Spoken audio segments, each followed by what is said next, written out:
একজন দেওবন্দি অনুসারী স্কুল শিক্ষকের প্রশ্ন, মহিলারা কি প্রজেক্টরের মাধ্যমে বক্তব্য রাখতে পারবে? মহিলারা দাওয়াতি কাজের উদ্দেশ্যে এক অঞ্চল থেকে আর এক অঞ্চলে সফর করতে পারবে না। আর মহিলাদের দাওয়াত বা প্রচার কাজে অংশগ্রহণ করা জরুরি নয়। যখন এরকম ছেলে নাই, দাওয়াত দিবে, দাওয়াতি কাজ করবে, সেই সমস্ত পরিস্থিতি হলে সেটা ভিন্ন কথা। অথবা এরকম কোনো স্পেশাল মেয়ে যার কাছে স্পেশাল নলেজ আছে, জ্ঞান আছে, তো মানুষ তার কাছে যাবে জ্ঞান নেওয়ার জন্য। বাসায় দাওয়াতি কাজ করতে পারে, মেয়েরা নিজ নিজ বাসায় আশেপাশের পাড়া প্রতিবেশীর মধ্যে দাওয়াতি কাজ করতে পারে। আপনাদেরকে আজকে যে আয়াতগুলো বলছিলাম তার মধ্যে একটা আয়াত আপনারা পেয়েছেন যে, হে আল্লাহ, আর যদি একটু সময় পেতাম তো কিছু টাকা দান করতাম। তো যতক্ষণ হায়াত আছে তার মধ্যেই দান করেন। এক বক্তা অন্য বক্তার সমালোচনা করে, এগুলো ঠিক নয়। বর্তমান যুবক সমাজ বিভিন্ন অপরাধে লিপ্ত, এই সম্পর্কে আপনার নসিহত কি? বিবাহের সাধ্য থাকলে বিবাহ করে নিবে, আর বিবাহের সাধ্য না থাকলে সিয়াম পালন করবে। আমার রুমের ভেতর বাথরুম, আমি এখানে অজু করি, আমার অজু হবে কি? যদি টয়লেট তথা পেশাব পায়খানার জায়গা আজকের যুগের আধুনিক বাথরুমে যেমন আলাদা থাকে, ওরকম আলাদা থাকলে গোসলের জায়গায় অজু করতে সমস্যা নাই। নখ বড় থাকলে অজু হবে কি না? নখ বড় রাখা নবীদের সুন্নাত বিরোধী, নবীরা নখ কাটতেন। অজু হবে কিনা, সালাত হবে কিনা, এগুলো প্রশ্ন নয়। সালাত অজু হয়ে যেতে পারে, কিন্তু এটা রাখা সুন্নাত বিরোধী, মুসলিমের পরিচয় নয়। যে ব্যক্তি নামাজ পড়ে না তার হাতে জবাই করা পশু হালাল হবে কি?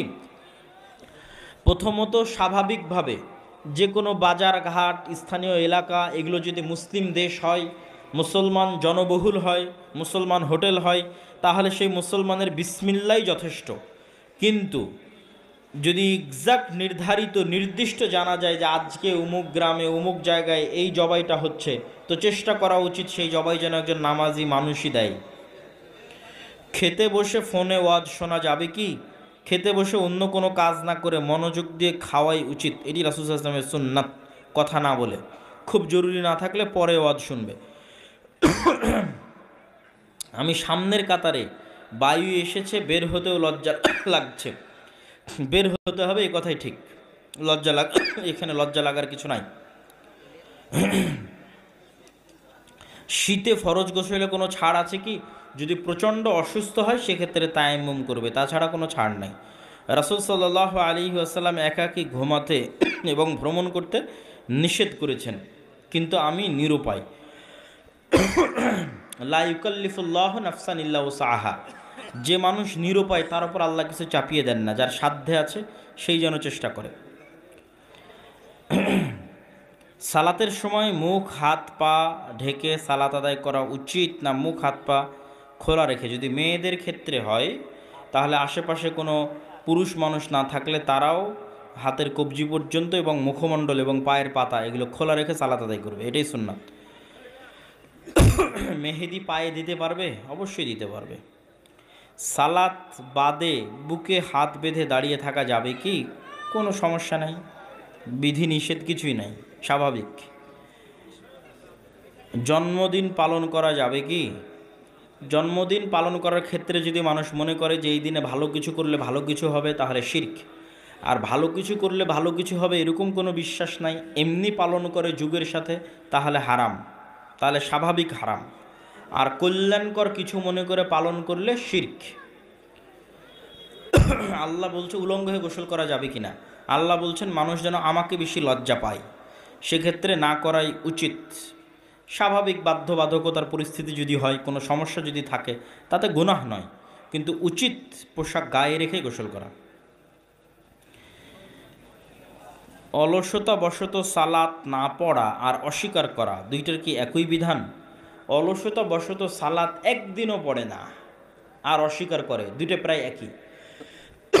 আর অলসতা বশত সালাত মাঝে মধ্যে মিস যায়, মাঝে মধ্যে পড়ে, তাহলে ওই যে ওয়াইলুল লিল মুসাল্লিন আল্লাযীনা হুম আন সালাতিহিম সাহুন, ধ্বংস ওই সমস্ত মুসল্লিদের জন্য যারা সালাত থেকে গাফেল, কিন্তু তার হুকুম সালাত অস্বীকারীর মতো নয়।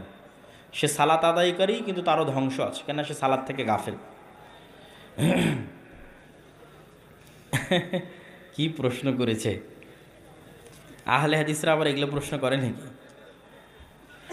দাড়ি রাখা কি ফরজ? দাড়ি রাখা, মুসলমানি করা, এগুলোর সম্পর্ক ফরজের সাথে নয়। এগুলোর সম্পর্ক হচ্ছে মুসলমানের চিহ্ন। আপনি একজনকে বলতে বলেন যে মুসলমানি করা ফরজ, সে দলিল আদিল্লা কোরআন হাদিস থেকে পেশ করুক, কথা ওইটা না। কথা কি? মুসলমানি করা মুসলমান হওয়ার চিহ্ন। তো দাড়ি রাখা কি মুসলমান হওয়ার চিহ্ন? যে দাড়ি নাই সে মুসলমানদের কাতারে পড়ে না, মানুষ দেখলে মনে করবে না সে মুসলমান না, সে হয়তো কাফের, মুশরিক, মুনাফিক, ইহুদি, চাড়াল, হিন্দু। আর যদি দাড়ি থাকে তাহলে এটা একটা আলামত যে না এই লোকটা মুসলমান হতে পারে।